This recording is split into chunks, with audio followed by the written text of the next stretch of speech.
Hi everyone, my name's King Newsme. You guys were quite upset that I didn't let you guys vote on the last video because I kind of omitted it to do my own summer thing. So, to make up for that, I decided to let you guys vote on this one. But it was a little limited because I already had 2 more videos in mind. I just let you decide which one I did first. And next week, you won't get to vote again.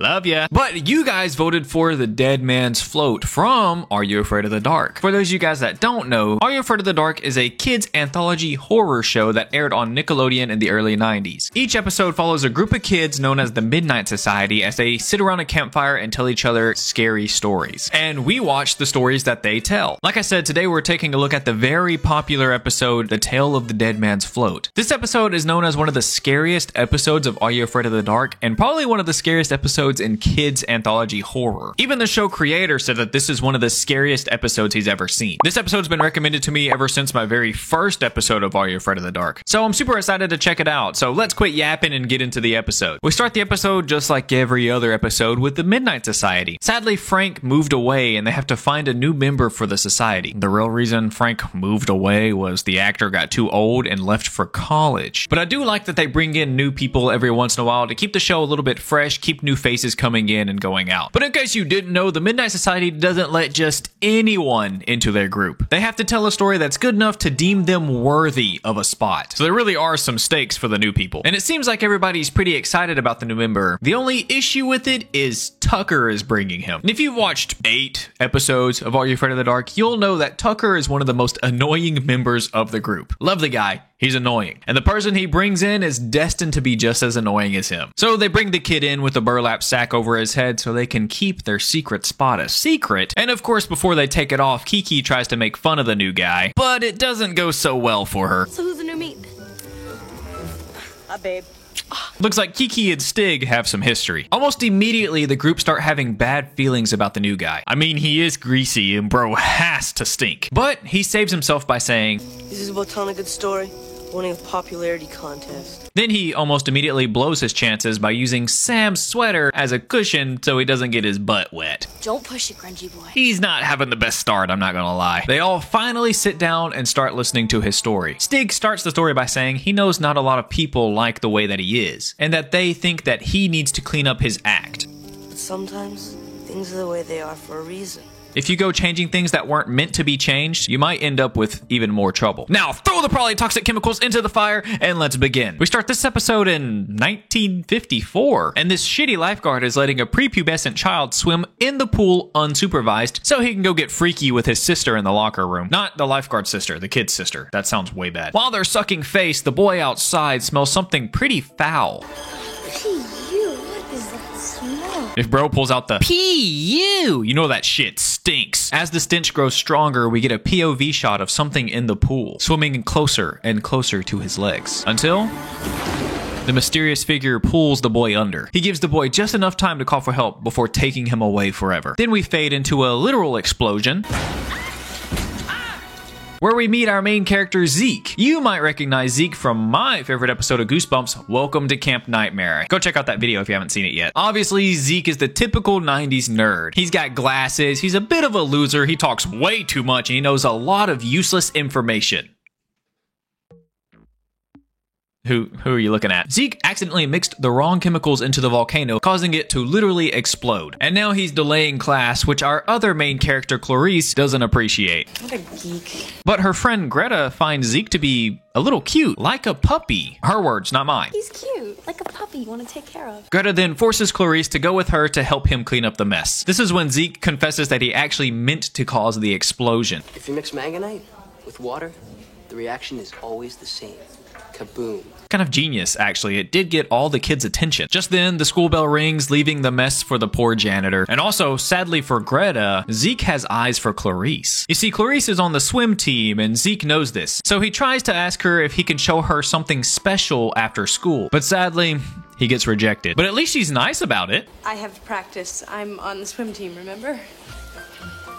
Right. I mean, I've seen worse rejections, but he decides to give it one more shot and asks her to meet him in the school in the morning. She's obviously not interested and just wants him to tell her what he wants to show her. Well, that's no fun. fun. For some reason, she takes offense to him having an idea of fun, so she takes the bait and agrees to meet him in the morning. Kind of cute seeing Zeke all flustered and nervous. Zeke and Clarice meet up at the school in the morning and head to the boys' locker room. Zeke, being the geek that he is, tried to calculate the volume of the school for some reason, and in doing so, he accidentally found an extra room in the school, a whole abandoned pool. The whole thing looks abandoned, but it does look like the school is using it for extra storage space. Zeke did some research and found that the pool was made in the 1950s, but was only used for a couple of years before it mysteriously shut down. How come? I don't know. I do! It's because a small boy lost his life. That's kind of depressing. Clarice thinks this is really cool, and she decides she's gonna make a petition for the school to reopen the pool so that her and her teammates don't have to drive an hour to practice every day. I don't blame her. If my school was hiding a whole pool room and I had been driving an hour every day to go practice, I'd be a little upset. This is when the kids leave, but we don't cut away yet. The camera slowly pans over to find the janitor. What is he doing here? Anyways, it pans past the janitor to see maybe there was an even darker reason the pool shut down. Clarice eventually got all the signatures that she needed to reopen the pool, and immediately people start smelling that foul stench that the boy smelled before he died. But no kids have gone missing yet, so they just kind of brush it off as maybe some of the pipes are still dirty. The pipes must still be dirty. Later on, Zeke overhears that Clarice is failing her chemistry class, and if she doesn't start to do better, then she's going to be kicked out of the swim team. It would really suck if you petition to get a pool reopened, and then a week later, you don't have access to it anymore. That would really suck. Also, if I had a nickel for every time a movie or TV show used the If I don't pass this class, I'm gonna get kicked off the football team, I'd probably be rich. I'd probably be very rich. Of course, with Zeke having a crush on her and him just being a nice guy, he offers to tutor Clarice, and her friend is being nosy in the background. Go somewhere! But Clarice has trust issues, so she asks, What's in it for you? why does he have to have a reason to help you? Can't somebody just do something nice like tutor a friend in chemistry so she doesn't get kicked off the pool? Does he have to have a reason to help? So it turns out Zeke doesn't know how to swim. And in return for helping tutor her, he wants her to teach him how to swim. Much like our friend Kai from the last video, go check that out if you haven't, Zeke is scared of the water. So Clarice decides to tackle this fear by putting a raft in the water and floating them around for a little bit. Is that an actual way to get rid of the fear? That's like a genuine question. Do people actually just like put a raft in the water and then people that are scared of water get in the raft and they kind of float around for a little bit till they're comfortable? I don't know. Let me know in the comments below. We also learn why Zeke is scared of the water. When he was young, he was swimming in a pond when his legs got tangled in a bunch of underwater plants. He tried his best to get out, but in the process almost drowned. Luckily, his brother was there to save him. But ever since that day, he's felt like something's been waiting in the water for him, waiting for the perfect moment to take him under and kill him. Because I cheated it once. And he wants a second chance at me. Clarice hops in the pool to show Zeke that there's nothing to be scared of in the pool. Nothing in there can harm him. She then helps him slowly get acclimated to the pool by just putting one hand into the water. That's when... Clarice! Clarice! What happened? her friend Greta decides to pull a little prank. Turns out Greta is a little upset at Clarice for hanging out with the guy she has a crush on. I thought you didn't like puppies. He's helping me with chemistry. Yeah, right. Ooh, yikes. Zeke is kind of tired already and thinks it's a good idea if they just go ahead and leave. But Clarice is determined now to help him get over his fear. She just tells him to relax and she promises him that there's nothing in the water that can harm him. Okay, that was weird. Anyway, Zeke gets over his fear a little bit by putting one hand in the water. Can you stop doing that? I'm trying to talk. While Zeke has his hand in the water, he tells Clarice that he smells something a little stinky, almost like acid, before being yanked into the water quicker than the speed of light. Like, Jesus Christ, he got yanked in quick. Surprisingly, the trained swimmer doesn't jump in after him. She just yells his name from the safety of the raft. Luckily, Zeke learns how to swim pretty quickly and makes it back up to the raft. He tries to explain to Clarice that something pulled him into the water and then drug him down deep in the water like it was trying to drown him. There's nobody down there.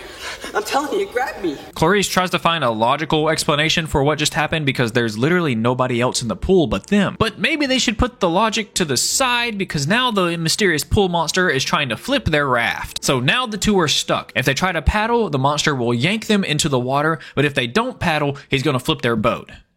So naturally, he flips the boat. Luckily for the kids, the janitor was there to save them. They go to the locker room, and this is where we learn the janitor's name is Charlie, and he was the lifeguard for that little boy that died all those years ago. Charlie said he tried his best to save the little boy, but whatever was in the water was faster than him and stronger than him. So he was no match, and he couldn't save the boy. And whenever Charlie tried to tell people, nobody believed him. Until 3 more people sadly lost their lives in that pool. So to just solve it, they just sealed the pool away and forgot about it. And in this scene, you can really tell that this eats at Charlie's conscience.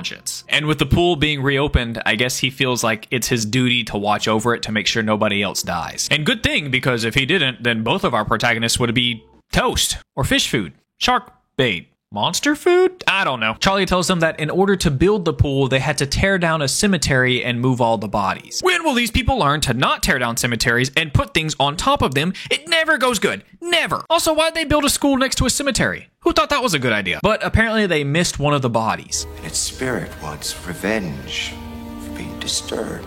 So, as of right now, the monster is invisible and hides in the water. The only way you know it's nearby is if you smell acid. And in Charlie saying that, this gives Zeke an idea. Zeke thinks that he knows a way that they can catch a glimpse of the monster. They go to the chemistry lab and Zeke grabs a tub of methyl orange. When methyl orange interacts with something acidic, it turns that thing red. So if the creature is actually acidic, it will turn red and they'll be able to see him. So they grab the methyl orange and head off to the pool, but not before Clarice grabs some Magnite. Back at the pool, Zeke pours the methyl orange in, and almost immediately a red mist starts forming inside the pool. Zeke, being the scientist that he is, leans down to get a better look, but that was a mistake.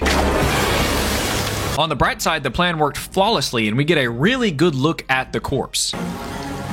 Holy shit, no wonder kids were scared. Who approved of this design? It looks like there's flesh melting off this guy. The appearance of the creature puts Charlie in a state of shock, so the kids have to quickly pull him away and hide him in the locker room. As Clarice does that, Zeke tries to hit the monster with the pool paddle, but the pole just goes right through him. So they simply can't beat the creature to death because it's made of water. They take Charlie to the locker room and try to pull him out of this state of shock. And as they do this, red water starts to bubble out of one of the drains. It looks like they took away the creature's only defense tactic, and since it can't hide anymore, it's actively trying to kill them. Just then, Zeke starts smelling a familiar stench. Oh no. Man, this guy's relentless. The kids escape again and quickly think of a way to stop him. Since the corpse is made of water, Clarice comes up with the idea to use the Magnite on him. Because we know from earlier, if you mix water and Magnite, you get... So that should probably work. Which Zeke thinks is a great idea, but when Clarice tries to open it, Zeke... hits it out of her hand. There's moisture on your hands, it'll burn you. Okay, I guess that's sweet, my guy, but you hit the explosive chemical in the pool. The chemical that when it interacts with water, it explodes, and you hit it into the pool of water. Luckily, the lid's on tight, or we would be in a mess. So Clarice decides to dive in after it. But of course, she can't go in alone. Something's chasing her. Zeke tries to warn Clarice that the monster's coming after her, but it might be too late. The corpse slowly walks towards Clarice as she's frozen in fear. And the only thing Zeke can think to do is to join them in the water. Which works. It does distract the corpse from Clarice, giving her enough time to get out of the pool, put on some gloves, and open up the tub. But the only issue with the plan is that Zeke can't swim. And the monster is really good at it. The corpse gets dangerously close to Zeke, but luckily for him, Charlie is there to save him again. What would we do without Charlie, man? And just in time, too. Yo, Red Cat! Then we watch the corpse literally melt away in front of our eyes.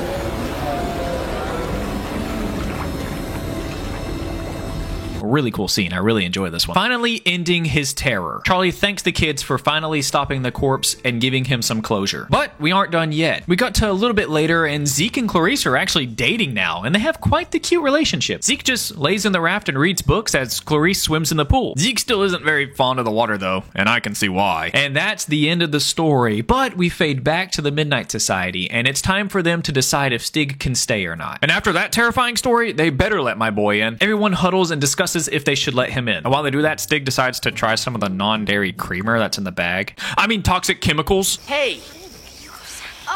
Oh. Sadly, Stig doesn't make the cut. But it's not fair. That's what I'm saying. Bro told possibly the best story in all of the Midnight Society and he doesn't make it? They just vote him out because he's a little stinky and weird. Come on. Luckily, they decide to give Stig one more chance to make a scary story. And then they will really decide if he can stay. The next episode is his second story and it's the tale of 109.1 and it's actually pretty good. And they decide he can stay. But he's not a member yet, so they throw the sack back over his head and dump the water in the fire, and that's the end of the episode. Honestly, a really scary episode. I did not expect it to be that scary at all. It's like almost Dreamcatcher levels of scary. It's pretty crazy. I do want to talk a bit about the corpse. So on the wiki, it says he's an evil spirit, but also a zombie. I don't know how that works. Is it like when the chemicals mixed in, it turned his corpse back to a zombie? Or is he just an invisible zombie maybe? Or is he just a colored ghost? Well, I don't understand it. And usually spirits don't stink. They're not stinky, but corpses are stinky. So maybe he's more zombie than ghost. I'm gonna start like a real argument. Is the corpse a zombie or a ghost? He can't be both. He has to be one or the other. Unless they made some kind of new creature. I guess it is fiction. They can do whatever they want. Let me know what you think he is in the comments below. There's a lot of stuff I really like about this episode. They do tension really well in this episode. Sometimes I feel like Are You Afraid of the Dark really lacks in the tension building, but this one, he did really good. And in the music, whenever the corpse is around, but you don't see him on screen, you actually hear like little ticks of a Geiger counter in the music. Like, Almost drowned. Oh man, what happened? Well, my brother saw me, cut me loose. it's almost like the corpse is somewhat radioactive and coming after them. I just like it. I don't know why. It added like a special creepy factor that you wouldn't get in other episodes. I also love the design of the corpse. I know it kind of looks like they just put a bunch of meat dangling off of him and a skull mask on. I think it looks really cool. I also don't know how that got past executives. Like, it literally looks like the corpse is like melting. It's crazy. Let me know what you think of the design in the comments below. I think what made this episode super scary is the corpse. He's completely silent the whole time. He makes no noise beside maybe coming out of the water. He's also super fast. When you're in his element, there's no surviving, and they get in his element a lot. But even out of his element, he does pretty well. They also have him as like a goo at some point, so maybe he's like a Splatoon character and he could just turn into like a red mush of water and come after you. I really like this episode. Let me know what you think about it. Minus a few moments of poor acting, this is a really solid episode, probably one of the best in the whole series. But what do you expect from my boy Kai Erickson? I have a Patreon. The $5 members get videos a day early, plus some bonus content and maybe some pictures of my cats and your name right here on screen. Whoa. Like the video if you like the video. Thank you for watching the video all the way through. I appreciate you all, and peace.